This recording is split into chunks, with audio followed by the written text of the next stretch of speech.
Hello दोस्तों, तो आज है 9 जनवरी 2026 और आज हम लोग जो प्रश्न का अभ्यास करने वाले हैं, दिन भर लिखने वाले हैं।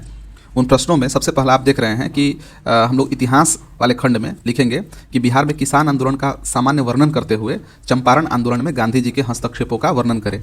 ये प्रश्न है, ये 38 अंक में आप लिखिएगा और 39वीं बीपीएससी में ये पूछा गया था। ठीक है, तो पहला ये प्रश्न है। और चूँकि पहले 8-7 नंबर के क्वेश्चन तो पूछे नहीं जाते थे, लेकिन अब तो पूछे ही जाते हैं। तो क्या करना है, इन्हीं प्रश्नों से, जैसे कि देखिए हमने इस प्रश्न को 3 खंडों में बांटा है। तो एक है बिहार में किसान आंदोलन, इस पर हम लोग लिखेंगे। फिर है चंपारण आंदोलन या चंपारण सत्याग्रह, और चंपारण आंदोलन में गांधी जी के हस्तक्षेप या गांधी जी की भूमिका। ठीक है, तो 3 अलग प्रश्न हम तैयार किए हैं। ठीक है, तो वैसे बोलिएगा ज़्यादा हो गया, लेकिन ज़्यादा देखिए इस बार पॉलिटी में है ना, पॉलिटी में आप जो लघु उत्तरीय प्रश्न है वो आप नहीं लिखिएगा, वो उसके जगह पर आप ये लिख लीजिएगा। ठीक है, ये इंपॉर्टेंट है, इसलिए मैंने आज इसे रहने दिया है। हालांकि इंपॉर्टेंट तो सभी है, PYQ है तो इंपॉर्टेंट ही है, लेकिन आप ऐसा मान के चले या जैसे भी हो, अगर चाहे तो आप लिख सकते हैं। तो पहला तो प्रश्न ये हुआ। उसके बाद पॉलिटी में आज हम लोग लिखने वाले हैं, भारत के संविधान में निहित राज्य के नीति निर्देशक तत्वों की विवेचना करें और उसका महत्व बताएं। ठीक है, तो आपको पता है कि नीति निर्देशक सिद्धांत जो है DPSP काफ़ी महत्वपूर्ण होता है, प्रीलिम्स के दृष्टिकोण से कहें, मेंस के दृष्टिकोण से कहें। ठीक है, तो ये लिखेंगे आप, विवेचना करना है और उसका महत्व बताना है। ये 40वीं बीपीएससी में पूछा गया था। 38 अंक में आप इसे लिखिएगा। देखिए 38 अंक में आप चाहे तो 400 तक, मेरे हिसाब से 400 तक, 350 से 400 सब तक जो है इसे समेटने का प्रयास करेंगे।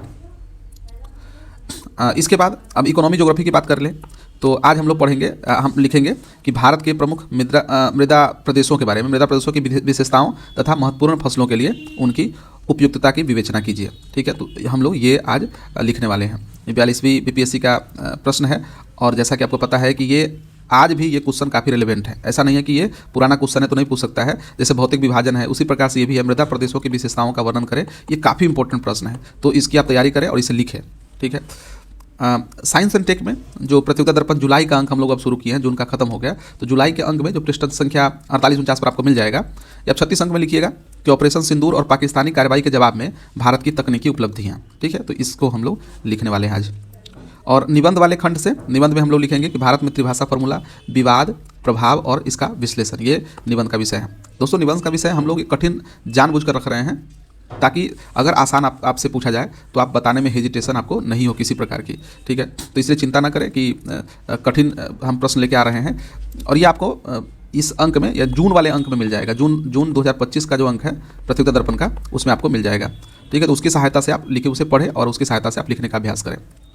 और समसामयिक जो घटनाक्रम है, इसका दायरा हम लोग थोड़ा सा बढ़ा रहे हैं। ठीक है, तो इसमें हमने देखिए 38 मार्क्स में लिखना नहीं है, आपको 100 शब्दों के भीतर ही से समेट लेना है। ठीक है, तो इसमें पहला है कि प्रधानमंत्री मुद्रा योजना के 10 वर्ष पूरे हुए। ये आपको जून वाले अंक में आपको मिल जाएंगे, जून 2025 वाले अंक में प्रतियोगिता दर्पण के। और ये बाकी जो आपको है ये जुलाई वाले अंक में है, तो आप जुलाई वाले अंक से आप इसका अध्ययन करें और लिखें। ऑपरेशन सिंदूर, दूसरा है कि PSLV C-61 US 9 विफल हुआ, तकनीकी विफलता क्या थी, ये लिखना है आपको। चौथा है कि सरिया कोर्ट्स व कार्य की अदालतें आदि के फैसले भारत में कानूनी मान्यता नहीं रखेंगी, ये सुप्रीम कोर्ट का फैसला है, तो इसके बारे में क्या है वो लिखेंगे।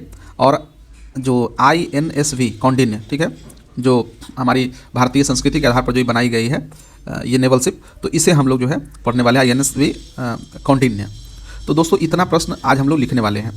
मेरे एक सब्सक्राइबर हैं, मित्र हैं अभिषेक यादव जी। ठीक है, तो उन्होंने बोला कि इसका PDF चाहिए। तो मैं आपको बता दूं कि जैसे आज हमने जो प्रश्न यहाँ पर इसकी चर्चा की, तो इसका आपको कल PDF, कल के इसी तरह का जो वीडियो हम बनाते हैं, जब प्रश्न हम लोग बनाते हैं, तो अगर मान लेते हैं कि आज का वीडियो देखिएगा, तो आज 9 जनवरी 2026 है। ठीक है, तो 9 जनवरी 2026 का आज का वीडियो देखिएगा, आज का वीडियो।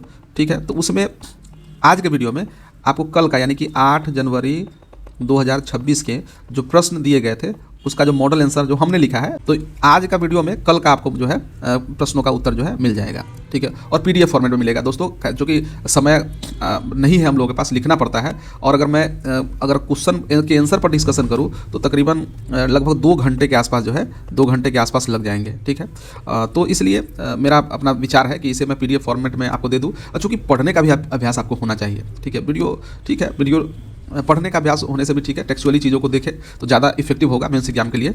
ठीक है, तो मिलते हैं अगले वीडियो में कल, और इसी उम्मीद के साथ कि हम लोग आगे बढ़ रहे हैं। लिखना, जैसा कि हमने पहले वीडियो में ही कहा था कि लिखना ही इंपॉर्टेंट है। ठीक है, तो चलिए मिलते हैं अगले वीडियो में, तब तक के लिए धन्यवाद।